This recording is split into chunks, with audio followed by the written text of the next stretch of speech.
Hello everyone, welcome to my channel breathing balconies. इस चैनल में हम अपार्टमेंट लिविंग में गार्डनिंग करने में जो चैलेंजेस आते हैं उनके बारे में बात करते हैं और उनका सॉल्यूशन निकालने की कोशिश करते हैं। एक बड़ा कॉमन सा प्रॉब्लम है कि हमारे पास नर्सरी से जो हम प्लांट्स लाते हैं उनकी बहुत सारी मिट्टी इकट्ठी हो जाती है एंड स्पेस कॉन्स्ट्रेंट होने की वजह से जब हम वो प्लांट्स चेंज करते हैं तो उस मिट्टी को हम फेंक देते हैं। होता क्या है कि अधिकतर जब हम नर्सरी से प्लांट्स लाते हैं वो कुछ दिन चलते हैं और फिर मर जाते हैं। जाहिर सी बात है, जब प्लांट्स मर जाएंगे तो खराब तो लगता ही है, but we get new plants. मरे हुए प्लांट की जो मिट्टी है उसका क्या करेंगे समझ नहीं आता, और वजह से जो पुराने प्लांट्स मर चुके हैं वो गमले सहित मिट्टी सहित हम बाहर हाउसकीपिंग स्टाफ के लिए रख देते हैं, डिस्पोजल के लिए, कि हाउसकीपिंग स्टाफ ले जाएगा और जैसे और गार्बेज डिस्पोज होता है वैसे वो मिट्टी और गमले को भी किसी तरीके से ठिकाने लगा देंगे। But I am sure you understand that मिट्टी एक लिविंग ऑर्गेनिक रिसोर्स है। मिट्टी प्लांट्स के लिए बेसिक लाइफ सोर्स है और अगर हमें प्लांट्स अच्छे लगते हैं तो मिट्टी को हम इस तरह से इग्नोर नहीं कर सकते। स्पेस कॉन्स्ट्रेंट है, ये समझ में आ रहा है, लेकिन उसी मिट्टी को हम अपने ही अपार्टमेंट रेजिडेंशियल कॉम्प्लेक्स में हॉर्टिकल्चर डिपार्टमेंट से रिक्वेस्ट करके रीयूज करा सकते हैं। उनके साथ we can contribute and be partners in reusing that soil. या कभी हमें अपने लिए गमले तैयार करने हैं नेक्स्ट सोइंग सीजन के लिए, तो हम कहाँ से लाएं मिट्टी? तो हम उसी मिट्टी को रीयूज कर सकते हैं। तो आज देखते हैं कि नर्सरी से लाई हुई मिट्टी को कैसे रीयूज करते हैं। कुछ दिन पहले मैं ये अरिका पाम प्लांट नर्सरी से लाई थी, और जैसा कि अधिकतर नर्सरी बॉट प्लांट्स के साथ होता है, प्लांट तो नहीं बचा बट मेरे पास उसकी मिट्टी बच गई। आप देख सकते हैं कि इसमें बहुत सारे रूट्स फंसे हुए हैं। नर्सरी से लाई हुई मिट्टी कुछ दिनों बाद यूजुअली बहुत कॉम्पैक्ट हो जाती है, जबकि हम सभी को पता है कि हमारे हाउस होल्ड प्लांट्स और जो वेजिटेबल प्लांट्स हम बालकनी में ग्रो करते हैं उन प्लांट्स को सॉफ्ट भुरभुरी मिट्टी चाहिए होती है, so that their roots can make their way into the soil and draw nutrition from there. मिट्टी मैं कभी भी फेंकना नहीं चाहती। कोशिश मेरी यही रहती है कि मैं उसको रीयूज कर लूँ। आप देख सकते हैं ये मिट्टी बहुत ही टाइट है। आपने भी एक्सपीरियंस किया होगा, ऐसी मिट्टी को कितना भी तोड़ने की कोशिश करो ये नहीं टूटती। ऐसी मिट्टी बड़ी जगहों में जहाँ ज़मीन में पौधे लगाते हैं और खुले से पानी दे सकते हैं वहाँ तो ठीक रहती है, बट स्मॉल स्पेस या अपार्टमेंट लिविंग में खुले से पानी देना पॉसिबल नहीं है, इसलिए ये पौधे नहीं चल पाते। कम पानी की वजह से मिट्टी ड्राई और कॉम्पैक्ट हो जाती है और रूट्स के लिए सांस लेना मुश्किल हो जाता है और धीरे धीरे प्लांट मर जाता है। आपके पास भी ऐसी मिट्टी हो तो उसे थोड़े थोड़े अमाउंट्स में ही ठीक करें। मैं भी इतने बड़े मिट्टी के ढेले को तोड़कर इसका एक छोटा पीस लेने की कोशिश कर रही हूँ। An easy way of breaking such clumps of compact soil is to dip them in water for 30 to 40 minutes. The soil softens as it absorbs water and becomes easier to break. Finally, I have been successful at breaking this large piece of dry, compact soil into smaller pieces, and I will try and work with this piece as it has more roots and might be relatively easier to work with. The other part, as you can see, is largely soil and will be difficult to fragment further and process. So, keeping this part aside,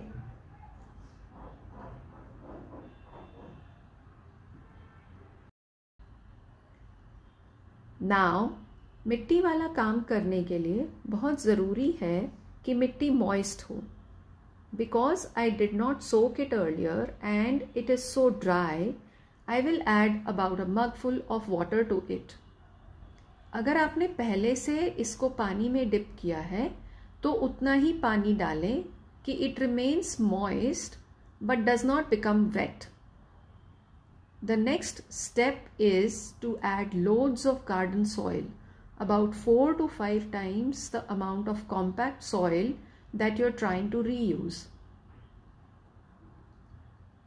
मैंने यहाँ ये 2 गमले रखे हैं जिनमें पुरानी मिट्टी है. कुछ दिन से इनमें कोई प्लांट नहीं लगा, तो आज मैं इस मिट्टी को ही एज गार्डन सॉइल यूज़ करने वाली हूँ. ऐसी कॉम्पैक्ट मिट्टी को ठीक करने के लिए गार्डन सॉइल के साथ साथ you also need to add a lot of organic matter. यहाँ मेरे पास ये गेंदे के फूलों की लड़ें हैं. दिवाली पर ये लड़ें हम लोग डेकोरेशन के लिए यूज़ करते हैं. ये वही लड़ें हैं. दिवाली के बाद मैं ये सारी लड़ें और बाकी फूल सुखाकर रख लेती हूँ और जब जैसी ज़रूरत हो उसके हिसाब से इन्हें यूज़ करती रहती हूँ. आपके पास जो भी फूल हों इस्तेमाल कर सकते हैं. सिर्फ इनको क्रश करके मिट्टी में डालना है.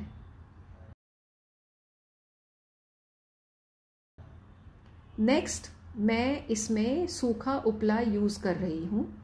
इसे मैंने छोटे छोटे टुकड़ों में तोड़ लिया है. ध्यान रहे उपला सूखा ही होना चाहिए, गीला या फ्रेश बना उपला नहीं, क्योंकि गीले उपले में गोबर की हीट काफ़ी रहती है जिससे प्लांट्स जल सकते हैं.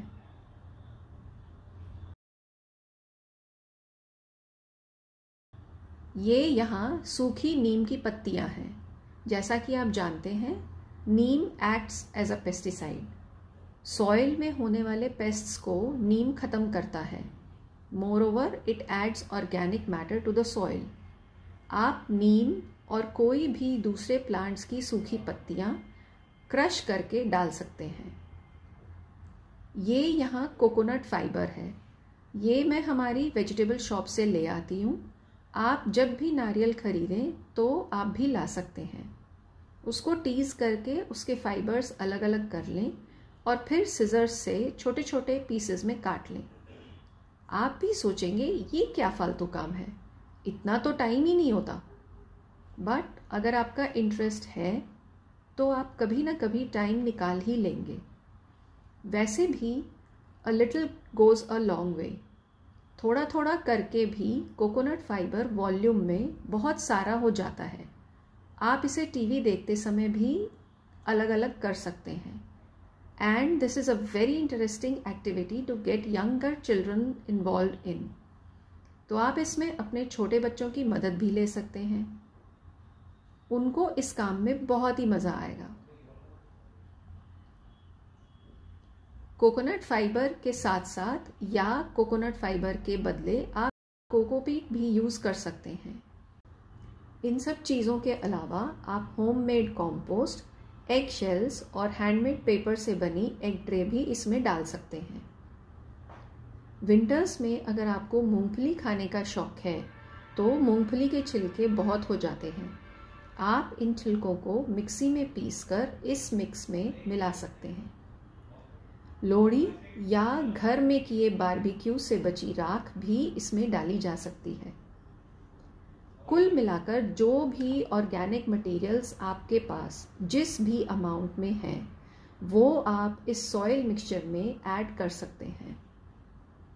इससे सॉइल का ऑर्गेनिक कंटेंट बढ़ता है और नर्सरी से लाई हुई कॉम्पैक्ट सॉइल भुरभुरी और फर्टाइल हो जाती है. ये देखिए, जितनी देर में मैंने बाकी चीज़ें इस सॉइल में डाली उतनी देर में इस ड्राई सॉइल ने पानी एब्जॉर्ब कर लिया और मिट्टी का वो सूखा ढेला अब थोड़ा मॉइस्ट दिखने लगा है.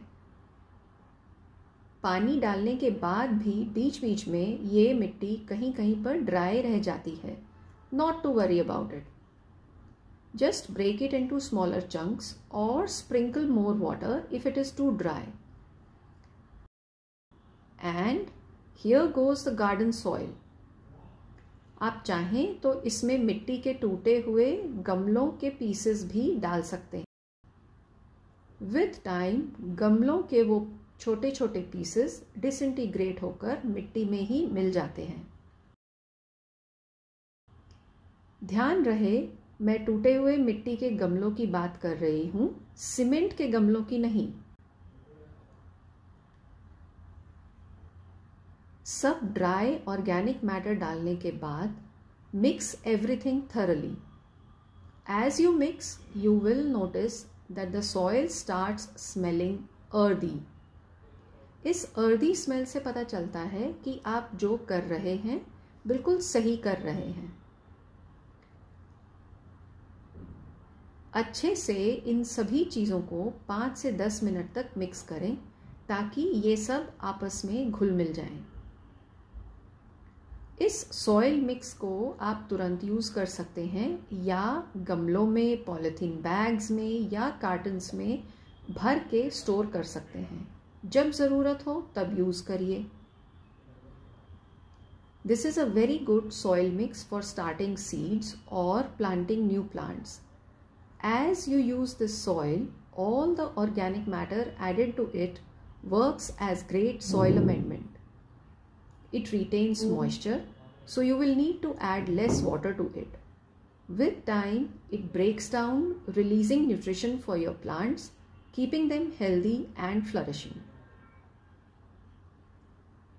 When this is well mixed, आप देखेंगे कि soil soft और भुरभुरी बन जाती है.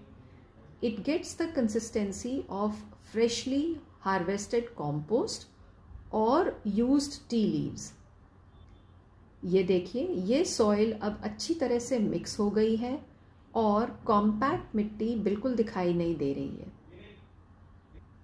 जैसा कि मैंने कहा, ये देखने में फ्रेशली हार्वेस्टेड कॉम्पोस्ट की तरह या यूज़ की हुई चाय की पत्ती की तरह दिख रही है. इसका मतलब है कि ये मिट्टी अब आराम से यूज़ की जा सकती है. तो देखा आपने कैसे थोड़ी सी मेहनत और टाइम के साथ आप खराब मिट्टी को भी अच्छा बना सकते हैं, यूजफुल बना सकते हैं और उसको गार्बेज में फेंकने की बिल्कुल ज़रूरत नहीं है, बिकॉज मिट्टी इज़ नॉट गार्बेज. वीडियो अच्छा लगा हो तो शेयर, लाइक और सब्सक्राइब करना ना भूलें. और कौन कौन से टॉपिक्स पे आप वीडियोस देखना चाहेंगे, आप इंफॉर्मेशन चाहेंगे, प्लीज़ वो कमेंट बॉक्स में ज़रूर लिखें. Thank you so much. Bye bye.